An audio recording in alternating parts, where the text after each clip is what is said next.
Et c'est l'heure du journal des médias de Julien Pichenet. Et on commence bien sûr avec les audiences. Qu'est-ce qu'il y avait hier, Constance, à la télévision ? La grande vadrouille. La grande vadrouille. Encore et toujours la grande vadrouille, 97e diffusion, peut-être pas loin, non, un petit peu moins, mais bon, 4 700 000 téléspectateurs pour Bourvil et de Funès, près d'un téléspectateur sur 4, ça cartonne à chaque fois. Sinon, on retient le bon score du rugby, c'était samedi soir, 4,5 millions de supporters du 15 de France, 26% du public. Et vendredi soir, Astrid et Raphaël a largement supplanté la Star Academy qui était exceptionnellement avancée au vendredi, donc à cause du rugby. 5,3 millions pour la série de France 2 et 3 millions pour TF1 qui était toutefois en tête sur les cibles donc avec la Star Academy. On en reparlera demain avec le producteur de la Star qui sera l'invité de Culture Média. Europe 1, le journal des médias. Et puis on revient sur les infos principales du week-end et C8 qui a lancé une pétition pour maintenir sa fréquence sur la TNT. Oui, c'était ce vendredi, la chaîne C8 contestera devant le Conseil d'État la semaine prochaine, tout comme Énergie 12, le choix de l'Arcom de l'évincer de la TNT. Avant cela, donc, la 4e chaîne nationale tente le tout pour le tout. C8 a lancé une pétition ce week-end. C'est le chroniqueur Sacha Elbaz qui l'a annoncé dans l'émission La Tribu de Baba. Que chaque jour, c'est près de 10 millions de personnes qui passent sur C8. C'est énorme. Donc, je crois qu'il y a un QR code qui est lancé, qui s'affiche sur votre écran et que vous pouvez scanner avec votre téléphone pour signer la pétition. Ça prend 30 secondes et ça montrera à tous les donneurs de leçons, à tous ceux qui veulent que C8 s'arrête, à tous ceux qui veulent que TPMP s'arrête, et bien qu'on est bien là et que TPMP bat des records, que la chaîne C8 bat des records. On peut ensemble, si on se mobilise tous, sauver la chaîne. Je regarde le compteur. Déjà 223 000 personnes ont signé cette pétition pour sauver C8 qui bat des records d'audience en ce moment. Avant-hier encore, l'émission Face à Hanouna a réuni près d'1 300 000 téléspectateurs dans sa dernière partie. C'est un record de saison pour la deuxième partie du samedi.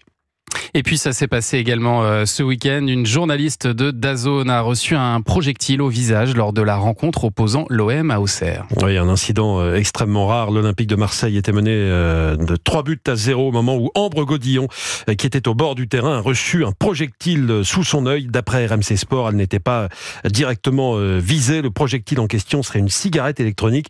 Cette cigarette électronique aurait rebondi sur une bâche avant de finir sur le visage de la journaliste de DAZN. Son collègue Smaïl Bouabdella l'a interrogé à la fin du match pour prendre de ses nouvelles.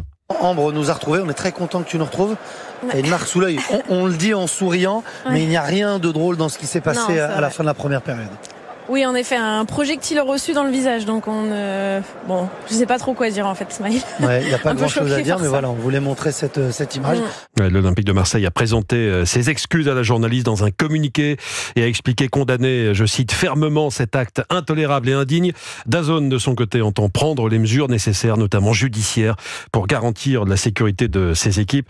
Bon, on ne sait pas s'il y a un lien ou pas, mais je rappelle que cette nouvelle chaîne qui détient les droits de la Ligue 1 est très vivement critiquée pour sa politique tarifaire depuis le début de la saison.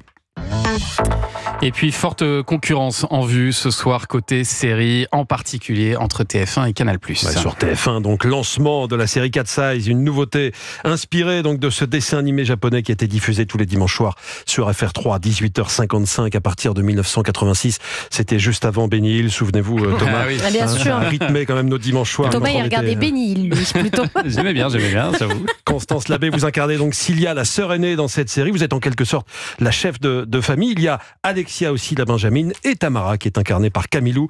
Vos relations sont pas toujours faciles avec elle, c'est ce qu'elle expliquait au micro d'Europe 1. Moi j'interprète Tamara Chamad, la sœur du milieu, celle qui a préféré quitter égoïstement ses sœurs, fuir la tristesse, le problème, et surtout parce qu'on la prenait un peu pour une folle, parce que Tamara est persuadée que son père a été assassiné et que c'était pas un accident. D'ailleurs, il y a une première séquence qui est hyper forte de retrouvailles entre Cilia et Tamara où on comprend tout de suite, leur relation. Ouais, leur relation et le désaccord entre les sœurs, quoi.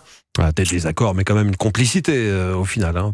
Ouais, évidemment, comme dans toutes les fratries. Beaucoup de désaccords, mais beaucoup d'amour. Ouais.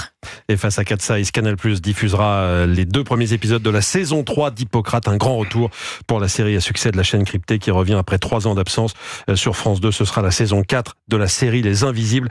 L'an dernier, la saison 3 avait attiré en moyenne et en audience veille 3 800 000 téléspectateurs. Est-ce que vous avez un objectif pour ce soir, un objectif d'audience qui vous a été fixé, ou est-ce que vous en avez un en tête? Il n'y a pas d'objectif fixé, mais je tiens à dire qu'on a quand même un réalisateur incroyable qui est Alexandre Laurent, qui a fait jusqu'à maintenant beaucoup de cartons. Ouais. Les combattantes, le bazar de la charité, il avait fait Avant la menthe, qui était un super thriller. Donc voilà, on est entre de bonnes mains. On le remercie parce qu'il a vraiment fait un super boulot et voilà. Et clairement, ça sent le carton. Hein. Moi, je vous le dis pour ce que j'en ai vu. En tout cas, je pense que ça devrait plaire au public. Et quand j'appelle ce soir, tu me réponds dans le noir. Tu dis qu'il est trop tard pour aller mieux, pour avancer. Lui aussi, il plaît au public. Hein. Hier soir, Pierre Garnier a remporté le prix du meilleur artiste français au MTV European Music Awards. Et le talent du vainqueur de la Star Academy saison 11 a une fois de plus été salué, cette fois-ci à l'étranger, donc plus précisément à Manchester en Angleterre, où la cérémonie des MTV European Music Awards s'est déroulée. Pierre Garnier, qui a déjà gagné 2 prix au Energy Music Awards au début du mois, continue donc de tout rafler sur son passage. Hier, il a donc été sacré meilleur artiste francophone, en passant notamment devant Aya Nakamura, qui est l'une des artistes françaises pourtant les plus écoutées dans le monde, Thomas. Et on aura l'occasion de le féliciter de vive voix, Pierre Garnier, puisqu'il sera l'invité de Culture Média. Notez-le, le vendredi 22 novembre. Voilà, merci beaucoup Julien pour ce journal des médias. Merci à Constance Labbé et Michel Katz d'être revenus ce matin. Merci. On vous souhaite bonne chance pour la série 4 Size qui démarre ce soir à 21h10 sur TF1.